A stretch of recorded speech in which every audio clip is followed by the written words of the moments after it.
Hello guys, कैसे हैं आप सब लोग। तो आज इस वीडियो में बात करने वाले हैं एट्रियल एनास्टोमोसिस के बारे में।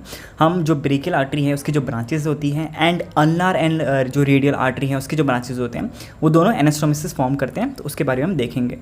एंड ये पिछले वीडियो का कंटिन्यूएशन है जिसको मैंने ब्रेकियल आर्टरी एंड उसके ब्रांचेस के बारे में बताया था। तो आपको अगर वो देखनी है तो आप यहाँ पे देख सकते हैं, आई बटन पे आपको क्लियरली समझ आ जाएगा। तो इससे स्टार्ट करते हैं। ओके, तो इसको आप देखेंगे कैसे हम बनाएंगे। तो सबसे पहले मैं वही ब्रेकियल आर्टरी आपकी जो बना देता हूँ। ओके, ये आपकी ब्रेकियल आर्टरी है एंड हमने याद किया था कि इसके जो टर्मिनल ब्रांचेस हो जाते हैं दो, दैट इज़ आपकी रेडियल एंड आपकी अल्नार। तो ये आपकी दो ब्रांचेस हो गई। क्लियर? पे मेंशन भी कर देता हूँ मैं। ओके, यहाँ पे मैंने कर दिया है ब्रेकियल आर्टरी। ओके, ये आपकी है रेडियल आर्टरी एंड ये आपकी है अल्नार आर्टरी। क्लियर? अब क्या है कि अब इसकी जो ब्रांचेस निकलेंगी वो एनास्टोमोसिस फॉर्म करेंगी, तो उसे देख लेते हैं। ओके, तो जो ब्रेकियल आर्टरी से निकल रही है आपकी, अगर आपने पिछले वीडियो अच्छे से देखा है तो आपको पता होगा, एक आती है यहाँ से, इसके पीछे जाती है एंड यहाँ से निकलती है एंड इसके दो डिविजन्स हो जाते हैं। एंड ये कौन सी थी आपकी? ये है प्रोफंडा ब्रेकियाई आर्टरी, या इसको डीप ब्रेकियाई आर्टरी भी बोलते हैं। ठीक है, तो उसको भी लिख लेते हैं यहाँ पे फटाफट। आपकी deep brachia artery. Okay, deep brachial artery. Okay, और इसको हम क्या बोलते हैं? प्रोफंडा ब्रेकिया आर्टरी भी बोलते हैं। तो इसके दो डिविजन्स हो गए। Okay, anterior and posterior. इसको और भी हम बोलते हैं कि आपके रेडियल कोलैटरल, ये आपकी है radial collateral. Okay, artery, radial collateral artery. And जो ये नीचे वाली है इसको नाम दे देंगे हम यहाँ पे मिडल कोलैटरल आर्टरी। ठीक है, तो हमने ये पिछले वीडियो में डिस्कस कर लिया था। ओके, जब हम ब्रांचेस इसके पढ़ रहे थे। तो अभी तो ये एनास्टोमोसिस बना रहे थे हम इसको, इसलिए देख रहे हैं वापस। ओके, तो हमने देखी कि डीप ब्रेकिया आर्टरी है। ओके, पीछे से आई घूम के इसके एंड इसके फिर दो ब्रांचेस हो गई आपकी, रेडियल कोलैटरल आर्टरी और मिडल कोलैटरल आर्टरी।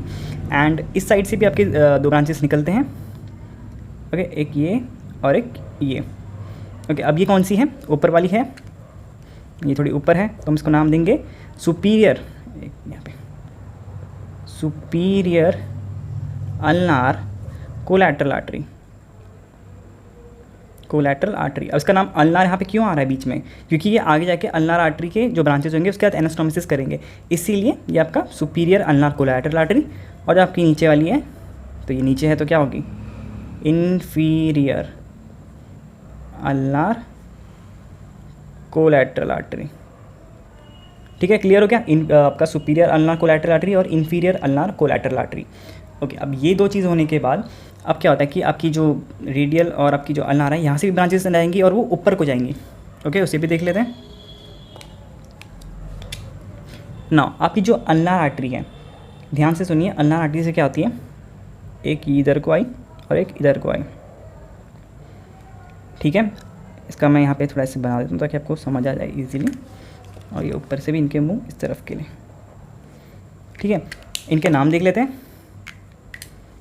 ओके, अब जो इन्फीरियर अल्नार कोलैटरल आर्टरी है इसके साथ जो जॉइन हो रही है वो कौन सी है? यहाँ पे मेंशन कर देते हैं। इसका नाम है आपका एंटीरियर अल्नार रिकरेंट आर्टरी।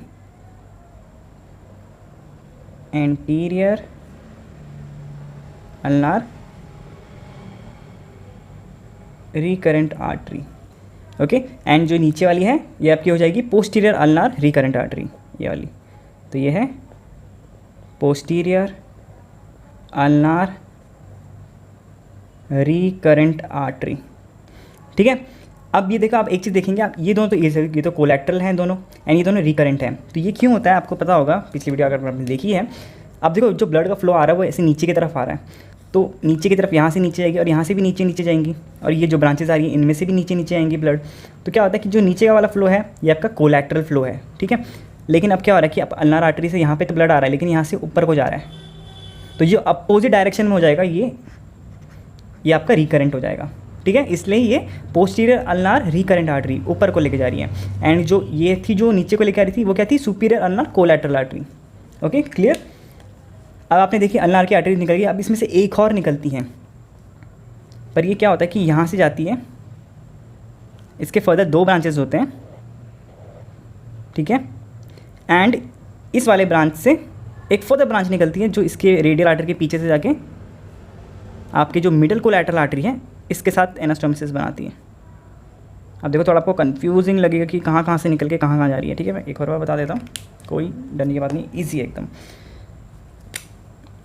एक मिनट, इसका भी मुंह बना देते हैं ऐसा इधर को ऐसा। ठीक है, अब क्या हो रहा है देखिए, आपकी अल्नार आर्टरी की हमने दो यहाँ से ब्रांचेस तो देख ली, एक एंटीरियर अल्नार रिकरेंट आर्टरी और एक पोस्टीरियर अल्नार रिकरेंट आर्टरी। अब क्या हो रहा है कि एक जो तीसरी निकली थी इसका नाम देंगे,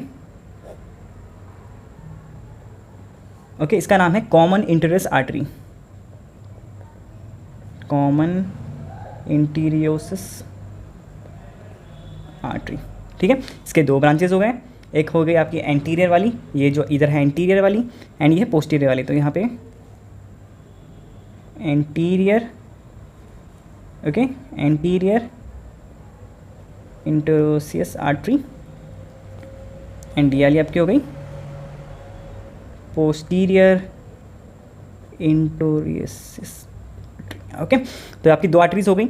अब मैंने क्या बोला, पहले तो इससे कॉमन निकली, कॉमन से फिर दो ब्रांचेज हुई, एक एंटीरियर एंड एक पोस्टीरियर, एंड पोस्टीरियर वाली की एक ब्रांच निकलती है, फर्दर ब्रांच करके ऊपर को जाती है। ओके, ये कौन सी है, इसका नाम है इंटीरियोसिस रिकरेंट आर्टरी। तो उसको यहाँ पे लिख देते हैं। ओके, तो इसका नाम है इंटीरियोसिस रिकरेंट।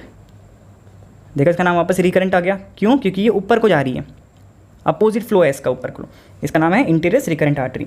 तो अब आप यहाँ से क्या देख रहे हो कि जो रेडियल जो आपकी अल्नार आर्टरी है उसके कितने थे, 3 ब्रांचेस थे, दो तो जो ऊपर चले गए इस तरफ के लिए, एंड एक तो आया फिर फर्दर डिवाइड हुआ, फिर एक डिवीजन उसका भी करके फिर वो पीछे से निकल गया।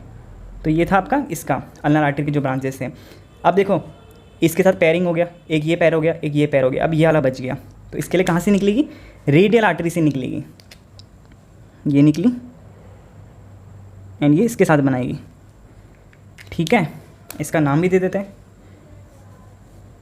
इसका सिंपल सा नाम है रेडियल। ओके, रेडियल आर्टरी से निकलती है तो radial recurrent artery. Okay, clear. अगर आपको कुछ भी समझ नहीं आया तो एक और बार समझा देता हूँ अच्छे से, कोई नहीं। देखो क्या हुआ, आपकी ब्रेकियल आर्टरी आई। ओके, ब्रेकियल आर्टरी के कौन से ब्रांचेस थे, एक तो डीप ब्रेकियल आर्टरी थी जो यहाँ से आई, लेकिन इसने यहाँ पे आपके 2 डिवीजन कर दिए। ओके, एंड इसके क्या क्या डिवीजन थे, एक थे ये मीडियल कोलैटरल आर्टरी और एक रेडियल कोलैटरल आर्टरी। इस साइड के लिए हो गया। अब इस साइड के लिए इसने क्या क्या दिया, सुपीरियर अल्नार कोलैटरल आर्टरी दिया, और उसने एक और क्या दिया, inferior ulnar collateral artery. Clear हो गया। अब नीचे से अल्नार ने भी ऊपर को भेजा, क्या भेजा, एंटीरियर अल्नार रिकरेंट आर्टरी और पोस्टीरियर अल्नार रिकरेंट आर्टरी, जो इन्होंने यहाँ पे आपका बना दिया। ठीक है, अल्नार ने एक और दिया, लेकिन उसने क्या किया, वो रेडियल आर्टरी के पीछे से लेके जाके तब यहाँ पे कनेक्ट कराया। ठीक है, तो इसके अलग अलग आर्टरी आपने देख ली यहाँ पे कौन कौन सी हैं। अब यहाँ से जो ब्रांच निकली वो थी कि इंटीरियोसिस रिकरेंट आर्टरी, उसने बनाया आपके मिडिल कोलैटरल आर्टरी के साथ बना दिया एक एनास्टोमोसिस, एंड एक आपकी जो ये वाली थी रेडियल कोलैटरल आर्टरी, वो किससे बन गई, वो किसके साथ मिल गई, रेडियल रिकरेंट आर्टरी के। अब ये एनास्टोमोसिस क्यों बन रहा है, एनास्टोमोसिस मतलब क्या है कि आपको एक अल्टरनेटिव पाथवे मिल रहा है। अगर समझो यहाँ से कोई ब्लॉकेज हो गया, ओके, कोई भी ब्लॉकेज हो गया तो क्या यहाँ से ब्लड फ्लो जा सकता है, यहाँ पे कहीं ब्लॉकेज हो गया तो यहाँ से जा सकता है। तो एक ये अल्टरनेट रूट देने के लिए होता है एनास्टोमोसिस। ठीक है, तो यही था पूरा आपका atrial anastomosis of the brachial artery and radial and ulnar artery. And अगर आपको देखो हमने कितने देखे इसमें, 8 आर्टरीज़ हैं इसमें, 1 2 3 4 5 6 7 8 आर्टरीज़ हैं। एंड ये कितने एनास्टोमोसिस फॉर्म कर रही हैं, 4, 1 2 3 4। तो इसके लिए आप याद कर सकते हैं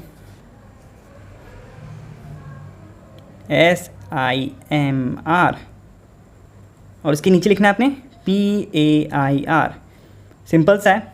ठीक है, अब हम को पता होगा सिमर बोलते हैं, तो वो तो SE होता है, लेकिन आप इसके याद करो कि सीमर है, सिमर पैर, सिंपल।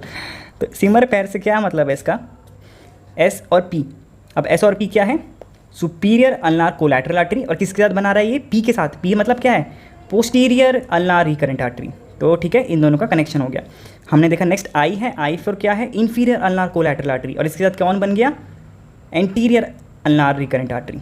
नेक्स्ट हमने देखा M है, सॉरी ये है मिडिल, एंड इसके बाद कौन सा है, इंटरोसिस रिकरेंट आर्टरी। लास्ट में आपकी क्या बची, रेडियल कोलैटरल आर्टरी, और इसने किसके बाद बनाया, रेडियल रिकरेंट आर्टरी। तो ये याद करने का तरीका है, वैसे आपको इससे याद हो गया तो इसकी ज़रूरत नहीं पड़ेगी, लेकिन आपको क्या इससे याद रहेगा कि सिमर पेयर, सिंपल। तो यही था आपका atrial anastomosis of collateral and recurrent arteries of the brachial and ulnar radial arteries. तो आई होप आपको समझ आ गया होगा। एंड अगर आपको अच्छा लगा तो प्लीज़ लाइक करना, शेयर करना अपने फ्रेंड्स के साथ, एंड हाँ कमेंट भी कर देना। Thank you.